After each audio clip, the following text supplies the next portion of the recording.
Arthur the Lazy Ant. Arthur Ant was feeling specially cheerful one morning as he waved his friends off to work.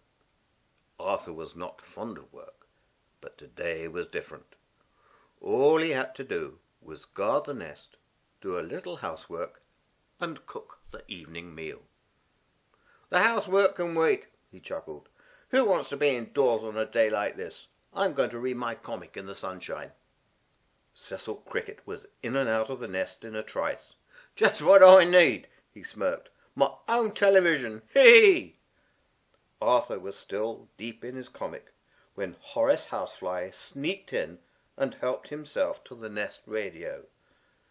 By the time Morris Moss turned up, Arthur was asleep. "This is too easy," chuckled Morris, scurrying off with a camera. The robberies went on until, about midday, Arthur woke up feeling hungry. "What I need now is a nice thick leaf sandwich, then I'll start the housework."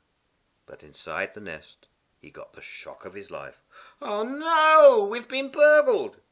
I must get everything back before the others come home," he stuttered, and he set off at great speed, even though he had not a clue where to start looking.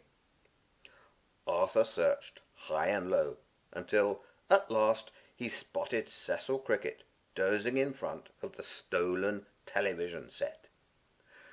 When he was sure the cricket was asleep, Arthur crept out, picked up the television, and sneaked off as quickly as he could.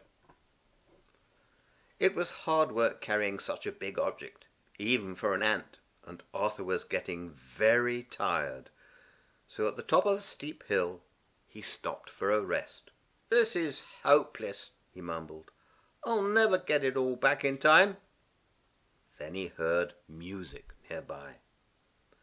Climbing up into a tree, Arthur could see Horace Housefly dancing round and round the stolen radio, singing along at the top of his voice. After a while the fly stopped dancing, hid the radio under some moss, and went off to find something tasty to eat. Arthur darted down, grabbed the radio, and set off once again. On and on he struggled with his awkward load, through dark woods, along stony paths, across slimy ponds, searching everywhere for the other bits and pieces.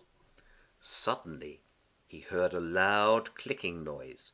Sneaking up, he saw Morris Moth bent over the stolen camera, taking pictures of a very elegant butterfly friend in a fur coat. As Arthur watched, the moth walked over to the butterfly and began to show her the pose he wanted for the next photograph. "This is my big chance," thought Arthur. He crept out from his hiding place, grabbed the camera, and was gone in a flash. It was late in the afternoon when Arthur finally found the last of the stolen goods. He was very hot and quite exhausted as he struggled back to the nest. But there was still more work to do there, and he had not got much time left. First he had to clean up the mess the burglars left.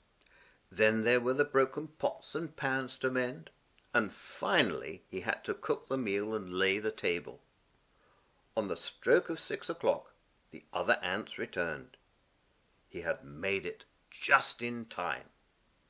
His friends tucked happily into their meal, unaware that anything unusual had happened that day. But poor Arthur was too tired even to think about food. "Aren't you coming to the grasshoppers' party tonight?" asked the others. No, I'm not feeling very well," he groaned. "From now on," he mumbled, crawling into bed, "I'll do my job properly." And rubbing his aching legs, he fell fast asleep.